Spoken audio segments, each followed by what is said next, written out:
Hey guys, what's up? Welcome back to the Starkside. While you're here, I do appreciate it if you support the channel by hitting that like button. And if you're new here, please hit that subscribe as well as a notification bell. So today we'll be taking a look at the ZD Toys Avengers movies Iron Man Mark 6, the non-LED version. And we have him here on this rotating base. So this was one of my purchases in this year's ToyCon. I spent maybe a whole hour trying to decide if I should purchase one or not, and here we are. Now before we take a closer look at the figure itself, let's go over the packaging and the accessories. So ZD toys come in these cool, expensive looking packaging. For the Mark 6, the packaging here is smaller than what we got for the Mark 85, as that armor had a lot of accessories. So at the front here, we get an image of the Mark 6 armor. And then at the upper right, it says Avengers, even though this armor technically appeared in Iron Man 2 first. Then down here, we get this triangular window for his arc reactor, which we'll see why in a moment. Then at the side here, we get another movie logo and a Mark 6 in a flight position, as well as this Disney logo, which certifies that this toy line is authentic and licensed by Disney. Then we have ZD Toys here, which stands for Zongdong Toys. Then at the other side, we get another image of the Mark 6 plus the Mark 6 label in silver text. Then at the back, we get some nice renders of the figure here, as well as a few shots of the figure in some poses. So one shot here shows him in this superhero landing pose, and we'll try that later in this video. Another cool thing about this packaging is it's magnetized here on the front, like with the Mark 85. And when you open it up, you get this huge card with a bust image of Iron Man with his arc reactor exposed here, which when combined with the magnetic cover looks really cool. As for its accessories, so opening the box here, first you see a clamshell for Iron Man. Then behind it is another clamshell for the accessories. And unlike the Mark 85 with its nanotech weaponry, the Mark 6 doesn't really come with a lot of accessories. It is still a decent amount. So right off the bat, Iron Man comes with a pair of fisted hands. Then we get two pairs of repulsor blast hands with no peg holes for the blast effects. So the first pair here doesn't have that armor piece at the back of the hand. So this pair gives you a better range of motion. Unlike the second pair, which has that armor piece at the back of the hand. So the articulation here is going to be limited. We also get a pair of repulsor blast hands with peg holes for blast effects. And of course, we get the blast effects themselves, which look really good. I like the orange gradient that we're seeing here on all four pieces. That's great. And lastly, we get this flight stand here. So unlike the Avengers Endgame flight stand that we got with the Mark 85, this piece here is translucent. We also get this extra piece, and when we remove these two fingers and put it here and put this on the stand, we get the setup that I think adds more stability to your poses. And if you don't really know what to do with that extra piece, the card that comes with the packaging has some visual guide that you can use so you can set up your flight stand properly. Now, taking a closer look at the figure itself, I think this toy line is really growing on me. The Mark 6 is one of the most recognizable armor designs of Iron Man in the MCU. It's based on the Extremis armor design from the comics, as evidenced by its triangular arc reactor piece. Anyway, let's take it off the rotating base and take a closer look.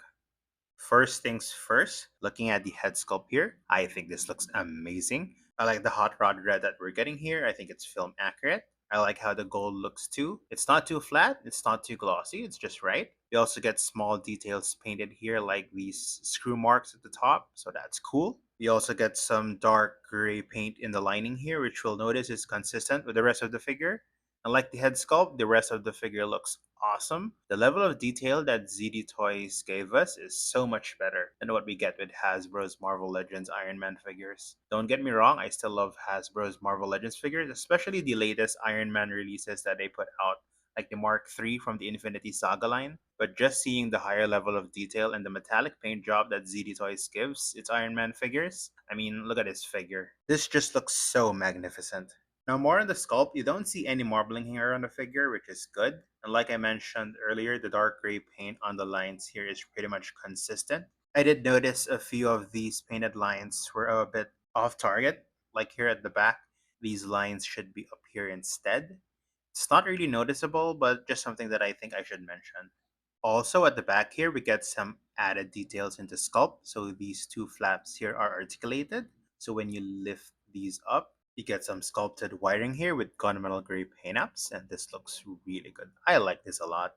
Now, other than what we've seen so far, I don't have any major complaints with this piece here. Like with most other reviews, I think ZD Toys does a good job of giving us mini hot toys here. Unfortunately, this isn't the LED version. I actually thought that all ZD Toys Iron Man figures had LEDs, but hopefully I can get my hands on the LED version soon. So overall, I'm loving the sculpt and paint apps on this figure here. Now let's go over the articulation on this figure. As the head is on a ball peg, the neck articulation is going to be limited. Now, while he can only look up that far, he can look down all the way. His head does rotate, but we don't get any neck pivot on this figure. His arms normally move up that far, but he can extend his shoulders like this, and so his arms move up way far so you can form a T. His arms also move down all the way. That's great. Like with the Mark 85, we also get butterfly joints, which for me is always great to have. His shoulders rotate 360. We get a bicep swivel, double jointed elbows, and unlike Marvel Legends, his wrists are on a ball peg so you can move them in all directions, so that's awesome. He has a diaphragm pivot and you can also extend it to allow for a wider range of motion, so that's cool. His legs can kick forward that far and backwards as well. And like with the shoulders, you can extend the hips here so you get drop down hips. So his legs can kick forward and backward even further than before. And because of the drop down hips here, his hips can move outward very far. So that's great. He has a thigh swivel, double jointed knees, and like his wrists, his ankles can move in all directions. Now for some figure comparisons, here's the Mark 6 next to the Hasbro Marvel Legends Iron Man Mark 3 and Mark 7. And as you can see, this new figure looks way cooler than Marvel Legends. I'm hoping to get the ZD Toys versions of these two armors soon. I might get the other armors first, and in order of their movie appearance, so I'll probably try to find Mark 1 first.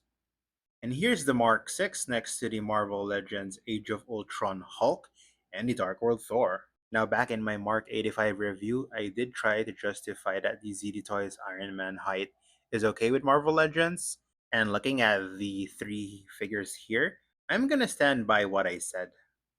And here's the Mark 6 next to the only other ZD Toys figure that I've reviewed so far, the ZD Toys Iron Man Mark 85.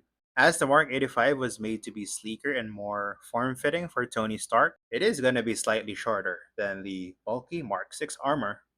Now that's my review of the ZD Toys Iron Man Mark 6. I think this figure has a decent amount of accessories. The packaging is cool. It's not going to make you want to dispose of it right away. And despite the minor complaint with the gray lines, I think this figure has an awesome sculpt and excellent paint job. Lastly, the articulation is good and decent. It's almost the same as Hasbro's, so I love this figure. And if you're wondering where I got this figure, so I got this figure from ToyCon, but if you want your ZD Toys, you can get it at Hobby Toys from Shopee. So if you want to check that out, there's a link in the description below. Thanks for watching. Let me know what you think of this figure. Let me know what you think of my review. Please leave a comment below. And if you like this video, I do appreciate it if you support the channel by hitting that like button. And if you still haven't, please hit that subscribe as well as the notification bell. You can also follow me on social media, links in the description below. And I'll see you guys in the next video.